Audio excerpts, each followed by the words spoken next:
Oi, oi, turma. Estou passando aqui para explicar melhor para vocês como que a gente calcula esse dimensionamento de RH que nós estamos abordando na aula de hoje, tá? Então, a gente viu no vídeo anterior quais são os critérios que nós temos que analisar para verificar o dimensionamento, para analisar se ele está adequado, até mesmo para, né, atuar ali no dimensionamento, mas a atividade de dimensionamento de RH, ela envolve cálculo, ela envolve números, né? E para realizar essa atividade de dimensionamento, nós temos alguns indicadores que nos auxiliam a calcular, a saber o número de pessoas que nós precisamos de contratar para atuar ali na nossa unidade. Tá? Esses indicadores que nós utilizamos hoje em dia, gente, eles foram desenvolvidos em 1986, né, por Gandra e Gambardella. E aí vocês podem me perguntar, Dalila, mas a gente vai usar indicadores de 1986? Sim, pessoal, a gente ainda utiliza esses indicadores porque não há né, estudos mais recentes que tragam novos índices, né, novos é, percentuais que a gente possa levar em consideração, enfim, né, ainda não temos um novo índice. Então, nós utilizamos esse antigo, né, de 1986, e para adequação, né, e para verificar se ele está correto, a gente compara isso com as nossas características, com os aspectos, com as nossas variáveis que nós já estudamos ali no vídeo anterior. Tá joia? Então, vamos lá, vamos conhecer quais são esses indicadores. São 4 indicadores, tá, pessoal? E eles representam uma cascata de cálculos. Então, não adianta calcular um só deles e achar que você vai conseguir obter o seu quadro de pessoal dali. A gente tem que calcular todos eles. Tá? Então, nós temos o indicador de pessoal fixo, que é o IPF, nós temos o indicador de período de descanso, que é o IPD, o indicador de substitutos de descanso, o ISD, e, por fim, o indicador de pessoal total, que é a informação que a gente quer. Quantos colaboradores, de fato, a gente precisa de contratar, tá? Para calcular o IPT, a gente tem que ter todos os outros 3 calculados, ok? Uma coisa importante que vocês saibam é que todos esses 4 indicadores, eles estão vinculados, eles relacionam-se diretamente com o quantitativo de refeições fornecidas diariamente na unidade. Tá bom, pessoal? Então, a gente precisa de conhecer o quantitativo de refeições que será fornecido ou que é fornecido diariamente, tá? Então, e aqui entram todas as refeições, tá bom, pessoal? Não só as grandes refeições que a gente fala, né? Almoço e jantar, não. Mesmo que seja um lanche, ele é contado, ele é contabilizado, afinal de contas, ele envolve mão de obra para ser produzido e distribuído ao cliente final. Tá? E lembrando mais uma vez da importância que tem que se dar, né, no momento ali de dimensionar esse quantitativo de pessoal, ou mesmo de analisar se esse quantitativo, se esse dimensionamento foi feito corretamente, né? Muitas vezes são outros profissionais que dimensionam e a gente acaba só analisando, né? Ou nós, como nós nutricionistas, estamos envolvidos nesse processo, então a gente tem que se atentar com muita atenção, com muita cautela, tem que ser feito um cálculo extremamente criterioso, uma análise de variáveis extremamente criteriosa, porque a gente sabe que a mão de obra, ela compõe, assim, se não a maior parte, um percentual extremamente representativo, significativo do custo de uma refeição. Então, emprega-se muito recurso financeiro né, na manutenção ali daquela mão de obra que está sendo disponibilizada, tá bom? Bom, vamos lá, vamos aprender como é que a gente calcula cada um deles, né? Primeiro que nós vamos calcular, e é uma ordem de cálculo, tá, galera? Então, né, a gente não consegue, não deve calcular os outros antes dessa ordem, né? Então, o primeiro é o indicador de pessoal fixo. E o que é o IPF? O IPF, o objetivo dele é avaliar a quantidade, o número de colaboradores que são necessários para produzir as refeições em um dia. Então, ele não considera férias, folga, descanso, ele não considera nada disso. Ele é um número que estabelece, né, esse quantitativo de pessoas que você precisa para produzir aquele número de refeições. Beleza? Então, ele sozinho, vamos dizer assim, então eu vou calcular o IPF e aí eu tenho o número de colaboradores da minha unidade. Olha, você até pode levar isso em consideração, mas não é adequado.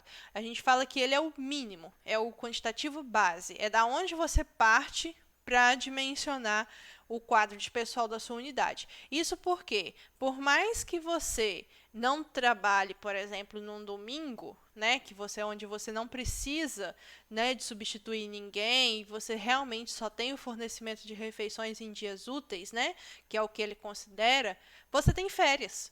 Todo funcionário, né, com carteira assinada, devidamente registrado, tem férias. Então, ele não vai te dar um número real, porque aí no momento que você tiver que dar férias aos seus colaboradores, você vai ter queda de pessoal, vai ficar faltando gente para executar as atividades, tá bom? Então, assim, ele só funciona, vamos dizer assim, em unidades que têm fixado e realmente cumpre, por exemplo, férias coletivas, né? Aí sim você ainda consegue, digamos que você tem que adequar devido a orçamentos, enfim, né? A gente sabe que tem várias coisas que impactam aí o dimensionamento de RH. Você pode até considerar, mas se você tiver que dar férias, principalmente férias que você não tem a garantia da possibilidade de dar férias coletivas, né, que a gente sabe que nem sempre é possível, muitas vezes, né, as características do serviço não possibilita isso, então você tem que calcular todos os outros também, tá joia? Então vamos conhecer a fórmula, né, desse, então, índice de pessoal fixo. O IPF, pessoal, vocês obtêm esse índice através da multiplicação do número de refeições, ou seja, o quantitativo de refeições servidos diariamente, multiplicando pelo número de minutos. O que é isso? É o tempo médio em minutos que você gasta na sua unidade para preparar e para distribuir aquele quantitativo de refeições. Tá? Então, a gente vai analisar o número de minutos por essa tabelinha que eu trouxe aqui embaixo. Ela que é a tabela de referência para você inserir esse índice aqui no cálculo do IPF. Tá? Dividindo o resultado dessa multiplicação pela jornada diária de trabalho em minutos. Tá? Então, se você tem uma jornada diária de 8 horas de trabalho, você não vai colocar 8 horas aqui, não. Você vai multiplicar 8 por 60 para transformar em minutos, e aí sim você tem a informação que pede aqui. Tá joia? Se são 6 horas, 6 horas vezes 60 minutos, ok? E aí você, então, fazendo essa conta, você tem o IPF. Aí, como que você vai obter, então, esse índice do número de minutos? Você vai vir aqui nessa tabela, que é dada, né, pelo Gandra, né, e Gambardella, e você vai analisar qual é o quantitativo de fornecimento da sua unidade. Suponhamos, você fornece 350 refeições. Então, você vai vir e vai localizar. Esse quantitativo, ele está aqui na primeira linha, né? Entre 300 e 500. Então, você tem um intervalo de 15 a 14 minutos que gasta, em média, para produzir essa faixa aqui de refeições.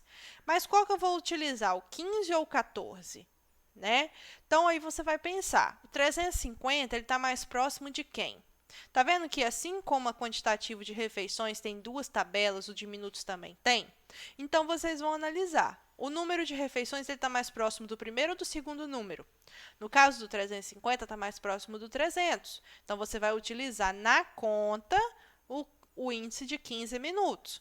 Se você fornecesse 400 refeições, então você estaria mais próximo do final de 500 refeições. Então, você usaria 14 refeições. 14 minutos, perdão. Ok? Dalila, e aí, se eu tiver aqui 250? Minto, né? No meio aqui. Qual que você vai utilizar?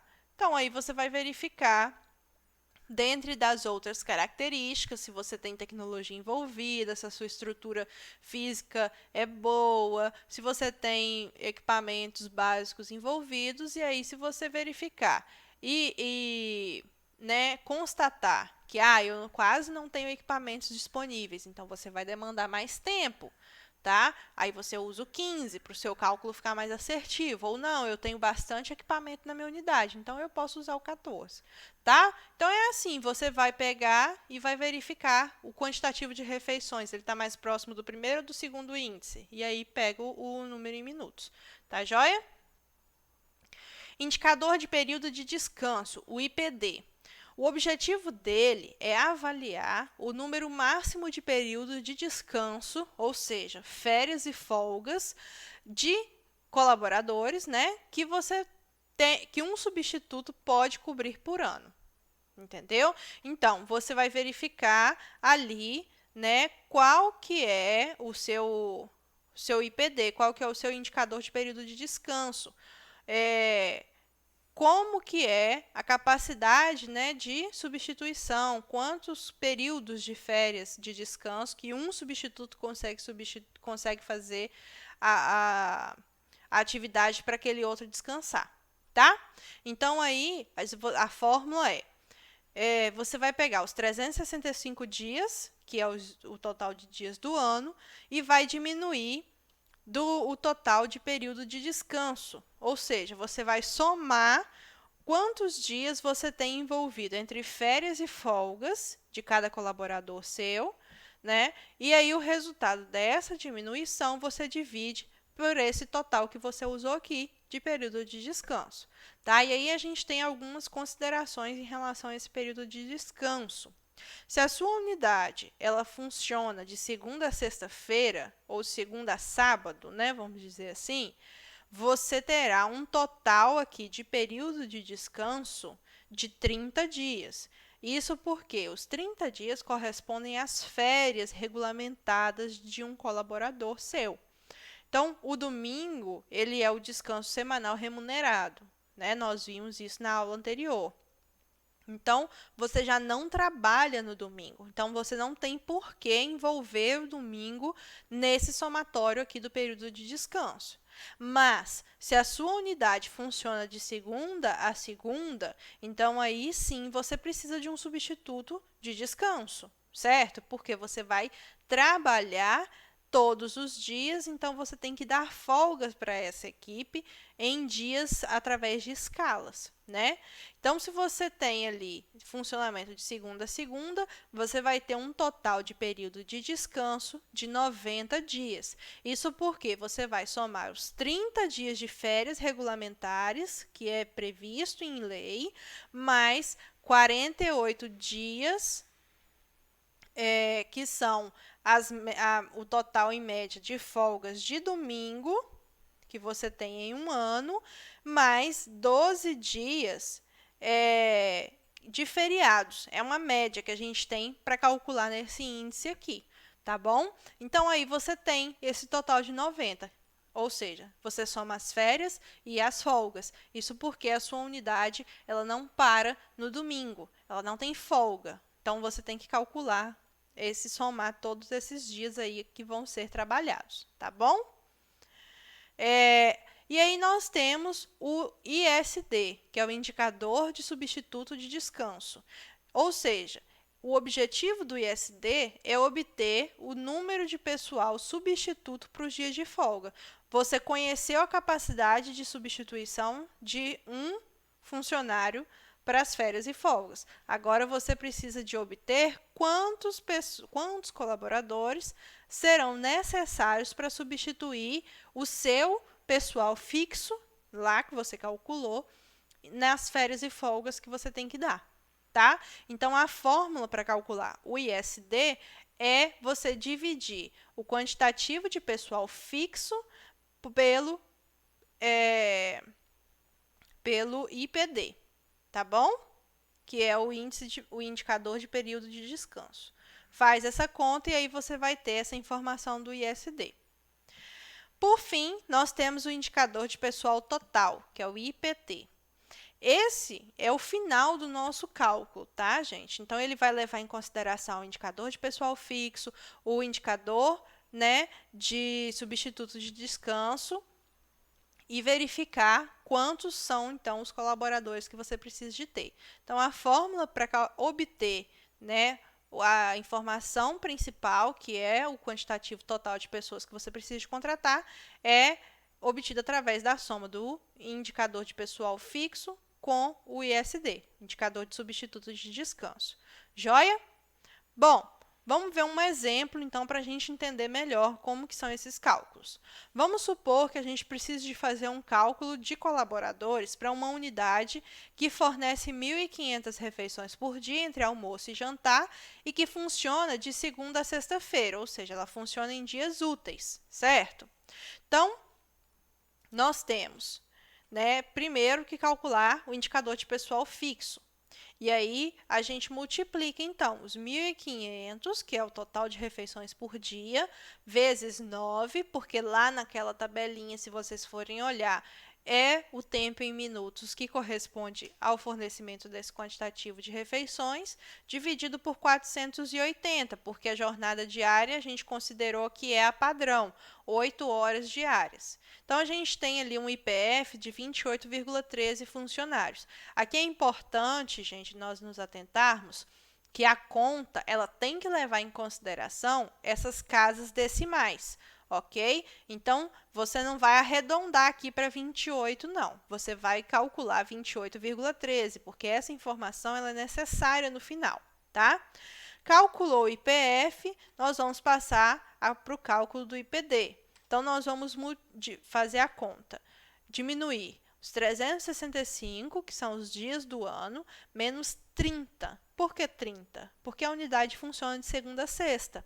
Lembra que eu falei que se a sua unidade funcionar de segunda a sexta, né, ou de segunda a sábado, você já tem o descanso remunerado ali contabilizado, você não precisa de somar?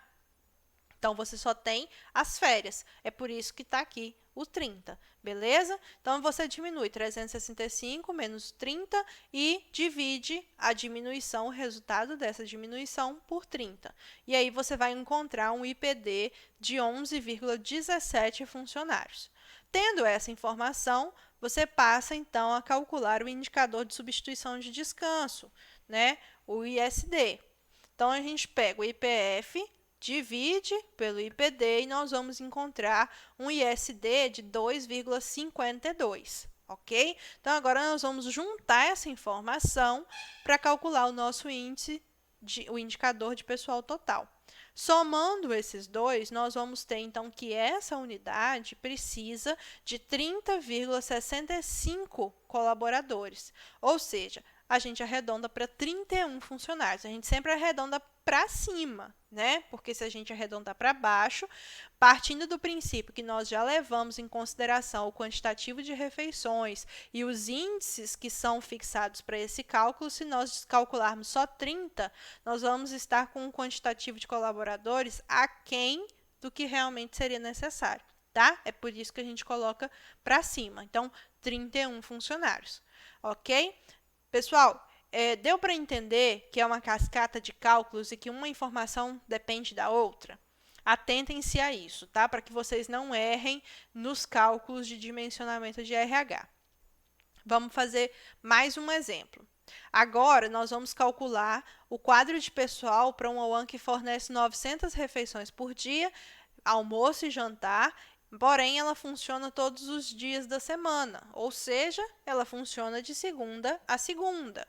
Então, o IPF dela, nós vamos pegar 900, né, que é o quantitativo de refeições, vezes 10 minutos, que é o tempo médio para produzir cada refeição, nessa faixa ali de 900 refeições, e dividir por 480, porque, mais uma vez, nós utilizamos a informação da jornada diária padrão, de 8 horas. Então, nós vamos achar um IPF de 18,75 funcionários.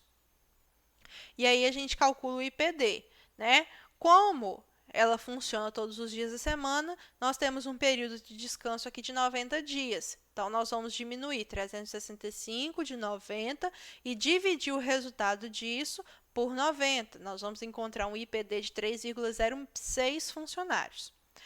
Partimos, então, para calcular o índice de substituto de descanso, onde a gente divide o IPF pelo IPD, e aí nós vamos achar um ISD de 6,13, tá?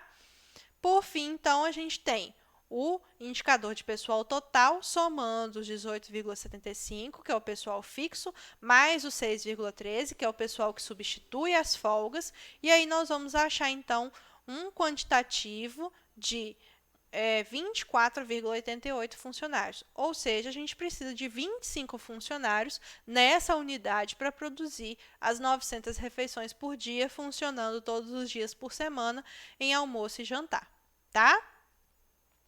Então, aqui, né, algumas considerações gerais acerca desse cálculo de pessoal.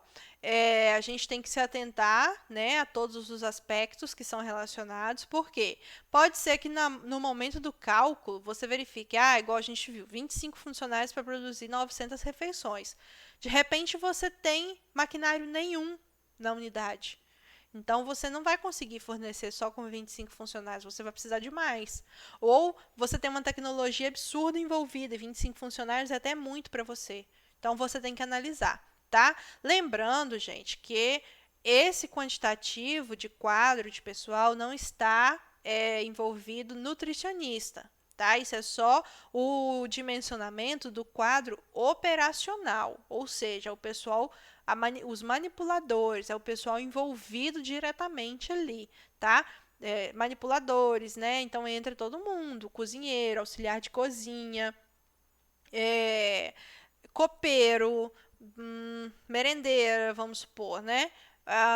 Pessoal da limpeza, mas o nutricionista não está rolado nesse cálculo, tá bom? Isso é muito importante vocês lembrarem. E aí, como que a gente faz para descobrir quantos nutricionistas a gente precisa de ter na unidade para aquele quantitativo de refeições? Esse índice ele foi estabelecido através do CFN, que é o Conselho Federal de Nutrição, nosso conselho, na resolução número 600 de 2018. Então, é um índice mais atualizado para a nossa profissão. Antigamente, né, a gente utilizava a resolução 380 de 2005, mas isso já foi atualizado. Então, hoje em dia, a gente tem que usar o critério fixado por essa resolução de 2018, tá? E aí, só a título de exemplo para vocês conhecerem, né? A resolução ela traz essa tabela, se vocês forem lá olhar, né? E é interessante que vocês conheçam a resolução, tem essa tabelinha para a gente seguir. Então, quantos nutricionistas a gente precisaria no caso do nosso da UAN, do exemplo 1, que fornecia 1.500 refeições, seriam 4 nutricionistas, tá? Porque a gente vem aqui na tabela e analisa 1.500 refeições, precisa de 4 nutricionistas trabalhando 30 horas semanais. Nem sempre a gente trabalha 30 horas semanais, tá, pessoal? Então, o mais comum é que a gente trabalhe 40 horas, mas ainda assim o número de nutricionistas permanece nesse critério fixado pela resolução, tá? Mas o ideal é que se adeque à carga horária estabelecida na resolução também, né? E no caso da UAN, do exemplo 2, que eram 900 refeições, então a gente entraria na categoria anterior, que é quando a gente precisa de 3 nutricionistas, tá? Lembrando sempre que desses 3 ou desses 4, um sempre vai ser o RT da UAN, né? E aí os outros 2 ou os outros 3 vão compor o quadro técnico de nutricionistas, tá? E aí, gente, uma última informação é que, ok, você obteve a quantidade de pessoas que você precisa de contratar e botar lá na cozinha para produzir aquele quantitativo de refeições, mas quais cargos eu tenho que ter? Quantas pessoas em cada cargo? Essa informação você vai distribuir analisando aqueles critérios. Então, você vai verificar, eu tenho 2 turnos de produção, então eu preciso de no mínimo 2 cozinheiros. E eu preciso de um auxiliar de cozinha que fique ali com ele, mas eu preciso de um que faça salada. Então, você vai pegando a cadeia de produção, analisando a cadeia de produção, você vai distribuindo esse quantitativo de pessoas nestes postos que a cadeia de produção demanda, tá? Então, você tem que verificar. Eu preciso de, vamos supor, uma pessoa para limpar o salão de refeições, que é o copeiro. Sim, você precisa, mas esse copeiro, essa atividade, ela não pode ser desenvolvida por um auxiliar de cozinha? Você precisa realmente de um cargo específico para isso? Sim, eu preciso. Ok, então você vai elencar uma pessoa específica para isso. Mas não, eu consigo fazer isso com um auxiliar de cozinha. Então aí você já agrega mais um funcionário no posto de auxiliar de cozinha, porque ele vai realizar a limpeza do salão de refeições, mas ele vai fazer salada ou ele vai higienizar a cozinha também, tá? Então, essa distribuição você vai fazer analisando as características da cadeia de produção, tá joia? Bom, era isso que eu tinha para passar para vocês de início. Qualquer dúvida, eu estou à disposição de vocês, tá bom? Tchau, tchau.